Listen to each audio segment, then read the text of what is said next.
ಸಮಸ್ತ ಯೂಟ್ಯೂಬ್ ಬಾಂಧವರೆಲ್ಲರಿಗೂ ನನ್ನ ನಮಸ್ಕಾರಗಳು. ವೀಕ್ಷಕರೇ, ಇಂದಿನ ಒಂದು ಸಂಚಿಕೆಯಲ್ಲಿ ಬಹುಮುಖ್ಯವಾಗಿರ್ತಕ್ಕಂತಹ ಅತಿ ಪುರಾತನವಾದಂತಹ ಅತ್ಯಂತ ಶಕ್ತಿಶಾಲಿಯಾದಂತಹ ವಶೀಕರಣ ತಂತ್ರದ ಕುರಿತಾಗಿ ಮಾಹಿತಿಯನ್ನು ನಿಮಗೆ ತಿಳಿಸ್ಕೊಡ್ತಾ ಇದ್ದೇನೆ. ಅದರ ಜೊತೆಗೆ ಯಾವ ರೀತಿಯ ತಂತ್ರವನ್ನು ಮಾಡೋದು ಅಂತ ಕೂಡ ನಿಮಗೆ ಸುಲಭ ವಿಧಾನದಲ್ಲಿ ತಿಳಿಸ್ಕೊಡ್ತಾ ಇದ್ದೇನೆ. ಈ ತಂತ್ರವನ್ನು ಮಾಡೋದು ಬಹಳಷ್ಟು ಸುಲಭವಾಗಿರ್ತದೆ. ನೀವು ಮನೆಯಲ್ಲೇ ಮಾಡಿ ನೀವು ಇಷ್ಟಪಟ್ಟವರನ್ನು ನಿಮ್ಮ ವಶಕ್ಕೆ ತೆಗೆದುಕೊಳ್ಳಬಹುದು. ಹಾಗಾದರೆ ಯಾವ ರೀತಿಯ ಒಂದು ವಶೀಕರಣ ಮಾಡೋದು ಅಂತ ನಾನು ನಿಮಗೆ ತಿಳಿಸ್ಕೊಡ್ತೇನೆ. ವೀಕ್ಷಕರೇ, ಮೊದಲನೇದಾಗಿ ಒಂದು ವಶೀಕರಣ ಮಾಡೋದಕ್ಕೆ ಬೇಕಾಗಿರುವಂತಹ ವಸ್ತುಗಳು ಯಾವುದಪ್ಪ ಅಂದರೆ, ನೋಡಿ, ಒಂದು ಮಣ್ಣಿನ ಕುಡಿಕೆಯನ್ನು ನೀವು ತಗೋಬೇಕು. ನಿಮ್ಮ ಗ್ರಂಥಿಕೆ ಅಂಗಡಿಯಲ್ಲಿ ಸಿಗ್ತಕ್ಕಂತಹ ಒಂದು ಮಣ್ಣಿನ ಕುಡಿಕೆಯನ್ನು ನೀವು ತೆಗೆದುಕೊಂಡು ಅದಕ್ಕೆ ಆಹ್ವಾನ ಪೂಜೆಯನ್ನು ನೀವು ಮಾಡಬೇಕು. ಆಹ್ವಾನ ಪೂಜೆ ಯಾವ ರೀತಿ ಮಾಡೋದು ಅಂದರೆ, ನೀವು ಇಷ್ಟಪಟ್ಟವರ ಹೆಸರನ್ನು ಒಂದು ಚಿಟಿಕೆ ಕುಂಕುಮವನ್ನು ಹಾಕ್ತಾ ಅವರ ಹೆಸರನ್ನು ಹೇಳ್ತಾ ಈ ಒಂದು ಕುಡಿಕೆ ಒಳಗಡೆ ಸ್ವಲ್ಪ ಕುಂಕುಮವನ್ನು ಮೊದಲನೇದಾಗಿ ಹಾಕಬೇಕಾಗುತ್ತೆ.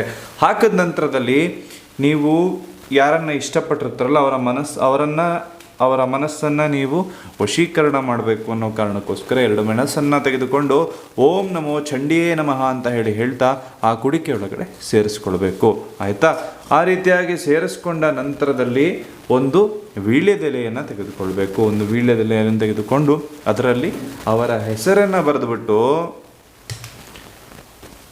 ಅವರ ಹೆಸರು ಪ್ಲಸ್ ನಿಮ್ಮ ಹೆಸರನ್ನು ಬರೆದುಬಿಟ್ಟು ಅದನ್ನು 8 ಭಾಗವನ್ನಾಗಿ ಮಡಚಬೇಕು.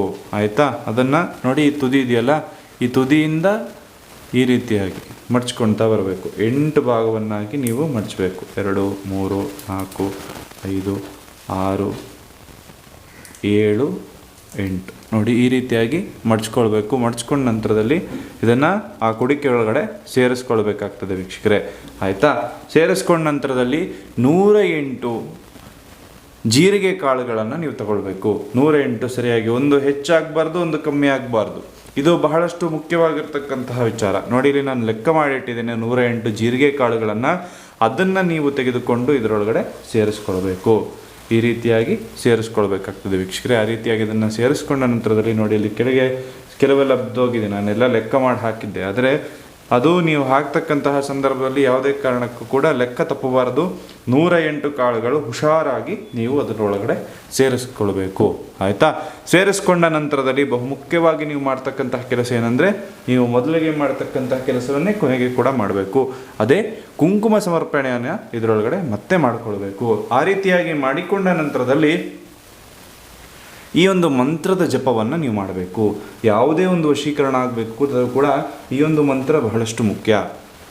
ಆ ಮಂತ್ರ ಏನಪ್ಪ ಅಂದರೆ, ಓಂ ನಮೋ ಚಂಡಿಯೇ ಚಾಮುಂಡಿಯೇ ನಮಃ ಅಂತ ಹೇಳಿ 108 ಬಾರಿ ಮನಸ್ಸಲ್ಲಿ ಜಪವನ್ನು ಮಾಡಿಕೊಳ್ಳಿ. ಖಂಡಿತವಾಗ್ಲೂ ಕೂಡ ನೀವು ಇಷ್ಟಪಟ್ಟವರು ನಿಮಗೆ ಸಿಗ್ತಾರೆ. ಈ ತಂತ್ರವನ್ನು ಮಾಡ್ತಕ್ಕಂತಹ ಸಂದರ್ಭದಲ್ಲಿ ಯಾವುದೇ ಕಾರಣಕ್ಕೂ ಕೂಡ ಮಾಂಸಾಹಾರವನ್ನು ನೀವು ಸೇವನೆ ಮಾಡಿರಬಾರ್ದು. ಅದರ ಜೊತೆಗೆ ಮದ್ಯಪಾನ, ಈ ರೀತಿಯಾದಂತಹ ದುಶ್ಚಟಗಳನ್ನು ಏನಾದರೂ ಮಾಡಿದರೆ ಈ ತಂತ್ರವನ್ನು ಮಾಡೋದಕ್ಕೆ ಹೋಗಬಾರ್ದು. ಆಯಿತಾ? ಈ ರೀತಿಯಾಗಿ ಮಾಡಿದ ನಂತರದಲ್ಲಿ ಇದನ್ನು ನೀವು ಹರಿಯುವಂತಹ ನದಿ ಏನಿರುತ್ತಲ್ಲ, ಆ ಹರಿಯುವಂತಹ ನದಿಗೆ ಬಿಟ್ಟು ಬರಬೇಕು. ಬಿಟ್ಟು ಬಂದು ನೀವು ಮನೆಗೆ ಬರುವಷ್ಟರಲ್ಲಿ ಅವರು ನಿಮಗೆ ವಶೀಕರಣ ಆಗಿ ಅವರ ಕಡೆಯಿಂದ ನಿಮಗೆ ಸೂಚನೆ ಸಿಗ್ತದೆ. ಇದು ಅತ್ಯಂತ ಶೀಘ್ರದಲ್ಲಿ ಆಗ್ತಕ್ಕಂತಹ ವಶೀಕರಣ. ಇದನ್ನು ಹಿಂದಿನ ಕಾಲದಲ್ಲಿ ರಾಜರು ಮಹಾರಾಜರು ಕೂಡ ಬಳಸ್ತಾ ಇದ್ರು ಅಂತ ಹೇಳಿ ಬಹಳಷ್ಟು ಪ್ರಾಚೀನ ಕಾಲದಿಂದ ಕೂಡ ಇದನ್ನು ಮಾಡಿಕೊಂಡು ಬರ್ತಾ ಇದ್ದಾರೆ. ಶತ್ರುಗಳನ್ನು ಮೆತ್ತಗಾಗಿಸಲು, ಆಯಿತಾ? ಶತ್ರುಗಳನ್ನು ಮೆತ್ತಗಾಗಿಸಲು, ಶತ್ರುವಿನ ಪಾಳೆಯದಲ್ಲಿರ್ತಕ್ಕಂತಹ ಸ್ತ್ರೀಯರನ್ನು ವಶೀಕರಣ ಮಾಡಲು ಈ ತಂತ್ರವನ್ನು ಉಪಯೋಗಿಸ್ತಾ ಇದ್ದಾರೆ. ಈ ತಂತ್ರವನ್ನು ಇಂದಿನ ಸಂಚಿಕೆಯಲ್ಲಿ ನಿಮಗೆ ಬಹುಮುಖ್ಯವಾಗಿ ತಿಳಿಸ್ಕೊಟ್ಟಿದ್ದೇನೆ. ಈ ತಂತ್ರವನ್ನು ಮಾಡುವ ಮೂಲಕ ನಿಮ್ಮ ಪ್ರೀತಿಯನ್ನು ನೀವು ಮರಳಿ ಪಡೆಯಿರಿ. ಹಾಗೆ ಅದನ್ನು ಯಾವುದೇ ಕಾರಣಕ್ಕೂ ಕೆಟ್ಟ ಕೆಲಸಗಳಿಗೆ ಉಪಯೋಗಿಸೋದಕ್ಕೆ ಹೋಗ್ಬಿಡಿ. ಕೇವಲ ಒಳ್ಳೆ ಕೆಲಸಗಳಿಗೆ ಮಾತ್ರ ಇದನ್ನು ಉಪಯೋಗಿಸಿ ಅಂತ ಹೇಳ್ತಾ ಇಂದಿನ ಸಂಚಿಕೆಯನ್ನು ಇಲ್ಲಿಗೆ ಸಮಾಪ್ತಿಗೊಳಿಸ್ತಾ ಇದ್ದೇವೆ. ಎಲ್ರಿಗೂ ಒಳ್ಳೆಯದಾಗಲಿ, ಎಲ್ರಿಗೂ ಶುಭವಾಗಲಿ. ಸರ್ವೇ ಜನಃ ಸುಖಿನೋ ಭವಂತು. ನಮಸ್ಕಾರ ವೀಕ್ಷಕರೇ.